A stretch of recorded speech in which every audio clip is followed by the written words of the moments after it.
kababayan, may lumabas na 4 pa ng mga akusado na humihingi ng proteksyon sa gobyerno kasi gusto din nilang magtestigo.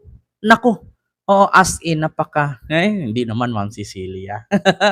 Oo. Kaya ito po'y sa Bilyonaryo News. Kung ipakita ko lang po, ilapit ko lang po ha.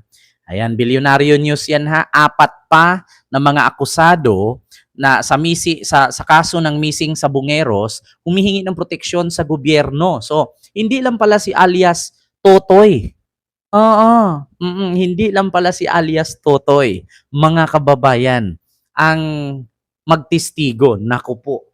Alam mo, sa totoo lang, ang gobyerno kasi natin ngayon, lalong-lalo na ang Marcos administration, kapag mali ka, mali ka. Kapag ang Marcos administration kasi walang kamag-anak, walang kaibigan eh. Kapag mali ka, mali ka. Ma'am Susan Vergara, hello po. Ma'am Cecilia, salamat po. So, ito po, pakinggan natin ha. Ipaparinig ko po sa inyo mga kababayan. Siyempre, hindi naman po pwede na magbablog tayo dito, mag-ano tayo nang hindi nyo naririnig. So, ipaparinig ko sa inyo yung naturang news na kung saan meron pang 4 na akusado na humihingi ng tawag dito.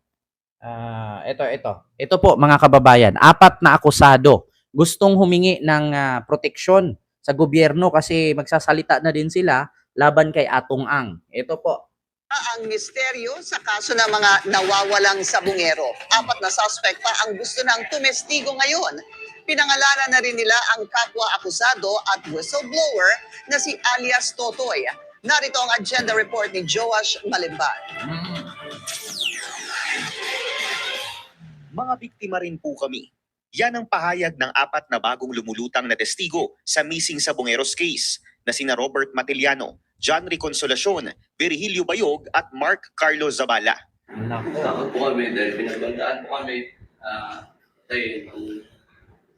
sinabihan po kami na umalis na po kami para hindi kami madamay.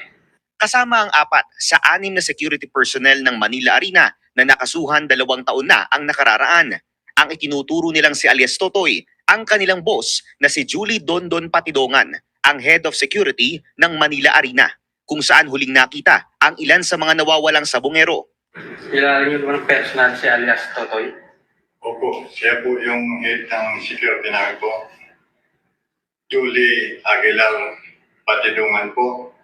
Big time, mayor, may sariling bodyguard po, may bullet drop, at saka may 2 resort, maraming bahay, at saka apartment po. January 20.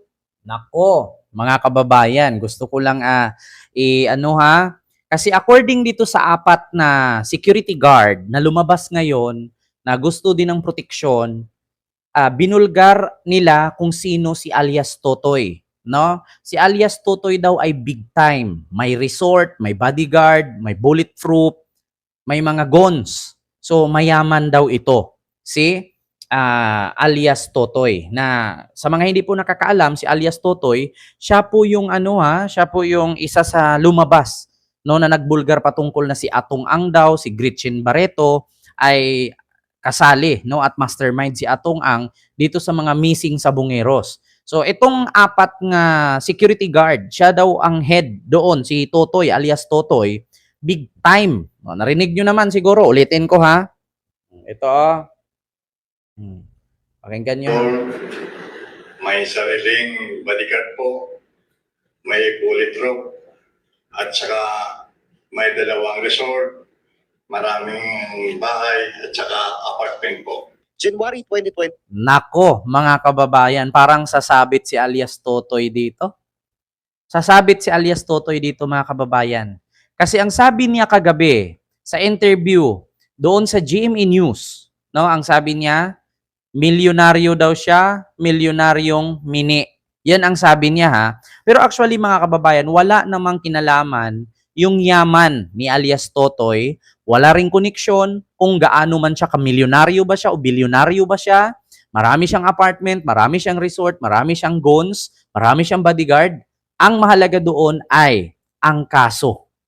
Ang mahalaga doon ay makapagsabi, makapag-testify, at makapag-witness sa mga nangyayari. Sir Ibrahim Kabuyaw, may galab shoutout po. And kay Ma'am Ate Fanny Vlog, hello po. So, yun po, mga kababayan. So, actually, narinig ko kasi kagabi, according dun kay alias Totoy, na ang sabi niya, tawagin nyo na lang po akong milyonaryong mini. Wala po akong ganito, wala akong ganyan. Wala naman tayong problema dun kung sasabit siya, kung nagsisinungaling siya, wala siyang pera, at hindi daw niya tinanggap ang pera na inoffer sa kanila na 300 million ni Atong Ang. Oo, nako po mga kababayan. Paano ito? Merong 4 na security guard na handle or downline or under, under ni alias Totoy, na nagsasalita ngayon 4. Humiling din ito ng proteksyon sa gobyerno. Gusto din nilang magtestigo. Kailan ka balik dito? Ma'am, abon ako. Basta, magla-live man ko. Pag nag-live ako, nandiyan ako. Alam nyo na. Ayaw kong sabihin kasi alam nyo na, baka abangan ako sa airport tapos magpa-picture sa akin. Oo. So yun na, mga kababayan. Continue natin. 23 nang mag-issue ng arrest warrant ang isang korte laban kina alias Totoy dahil umano sa kidnapping at serious illegal detention ng missing Sabongeros. Matapos ang 8 buwan, nahuli ang 6 na sospek pero agad din silang naghain ng petition for bail.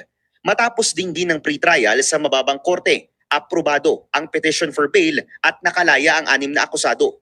Dahil ayon sa judge, wala naman umanong personal knowledge ang mga pulis na tumistigo laban sa kanila.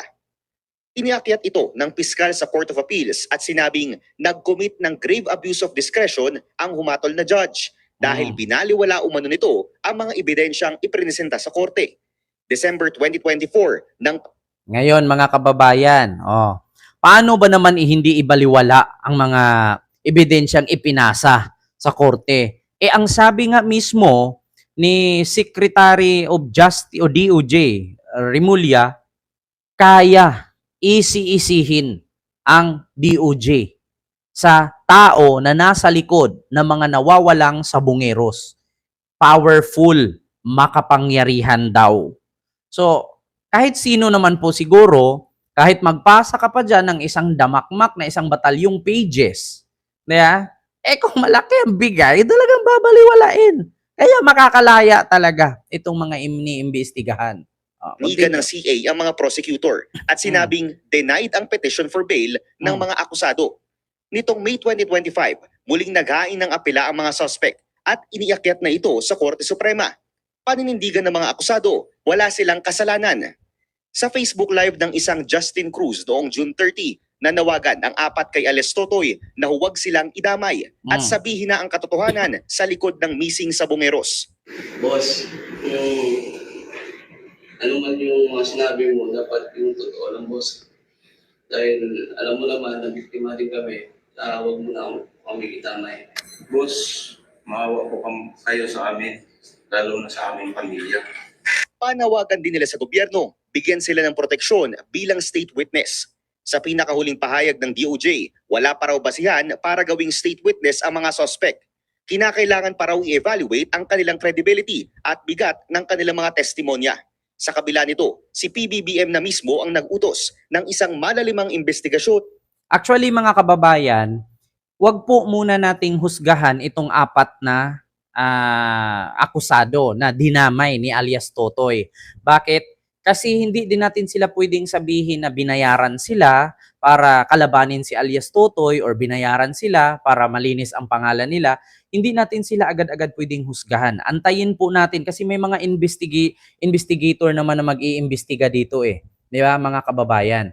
So, ang sa akin lang ay antayin muna natin. Mahirap din kasi na baka naman yung 4 na yan, ayaw lang nila na madamay. No? Kasi, syempre, di ba? May mga ganun kasi yan. Sir Joseph Bukalhilo po. Kahit naman ako, kahit nakita ko mismo sa harapan ko na binaril, namatay, ayaw ko magsalita. Bakit? Ang laki ba namang isda ang kalaban mo? 'Di ba? Ngayon, mananatili kang manahimik. Gusto mo mang tumulong, pero syempre, kung gusto mong mag-witness doon, halimbawa, binaril sa harapan mo, 'di ba? Hindi naman po pwede magsalita ka na nakita mo mismo, nakita mong binaril, 'di ba? Mahirap kasi mga kababayan magsalita na maging witness kasi pamilya mo ang babalikan. Ma'am Lily Tunini, maraming salamat po sa iyong pabuhay naman ng super sticker. Thank you so much. At kay Ma'am Abon ako sa iyong 10 Hong Kong dollar super chat. Mag-reply na lang ako sa iyo ha. Magandang gabi. Salamat po Ma'am Abon ako. Salamat po. Oh, 'di ba? Mahirap kasi mga kababayan na mahirap talaga sa totoo lang. Kahit ako, for the safety na din sa akin at sa pamilya ko, kahit nakita ko na ganun ang nangyayari, kahit nakita ko na ganun may pinatay or mismong saksi ako, di ba? Ayaw ko talaga, mga kababayan, magsalita. Lalo na, baka mababaliktad pa sa'yo yung kaso, madadamay pa pamilya mo. Kung namumuhay ka lang naman ng mapayapa, di ba? Nakita mo lang, kasabay, halimbawa, kasabay mo sa tricycle, sumakay ka, katabi mo, binaril yung tao, hindi ka po pwedeng mag-witness. Bakit? Babalikan ka. Kung hanap buhay ka lang din, nakakain ka lang ng 3 beses sa isang araw, mahirap makikisawsaw sa isang bagay, mga kababayan, maliban na lang. Kaya nga ito mga kababayan na humingi sila ng ng gobyerno, proteksyon. Kasi mahirap din to. Pwede nilang sabihin na wag silang idamay, pwede nilang sabihin na wala silang alam. Ang problema lang kasi, dinawit sila ni alias Totoy. Di ba? So, ngayon, lumantad sila, nagsalita sila. Ang problema kasi dito, dalawa ang magiging kalaban nila dito. Either si Atong Ang, either si alias Totoy. Kaya, syempre, kahit sabihin natin, hindi pinangalanan ni alias Totoy yan, sabi ni alias Totoy, under ko yung niyang 4 na yan. So, magiging dalawa ang magiging kalaban nila. Either si Atong Ang or si alias Totoy. Di ba? Ako siguro, Sir Kent, mababaliw ako. Di ako makatulog, lalo na usapang patayan. Nako, Tita Gali Vlog. Kaya, antayin natin, mga kababayan, baka binayaran si alias Totoy, Sir Ken, sabi ni Sir Michael Angelo Dalisay. Hindi lang din natin alam, ma'am, or sir, sino naman po ang magbabayad. Yun lang. Kasi mahirap din kasi tayo. Actually, malaman naman natin yan kung sino yung guilty doon eh. Kasi kaya nga ang logo ng korte, babaeng nakapiring na may bitbit na timbangan. Kung sino yung mabigat-bigat, siya yung mapaparusahan. Kung sino yung gumaan at umangat, siya yung lalaya. Mahirap mag-conclude, mahirap maghusga. Kasi hindi pa naumpisahan ang investigasyon at wala pang makikitang, diba, ebidensya. Maliban na lang itong 4 na akusado na to na gustong tumistigo, kung kakampihan nila ang tama, kung malalaman, alam naman mga Pilipino, matalino naman tayo. Diba? Makikita naman natin sa galaw, sa kilos at sa pananalita yan. Kung alam natin na kumampi sa kalaban, kasi, di ba? Alam na, nabayaran.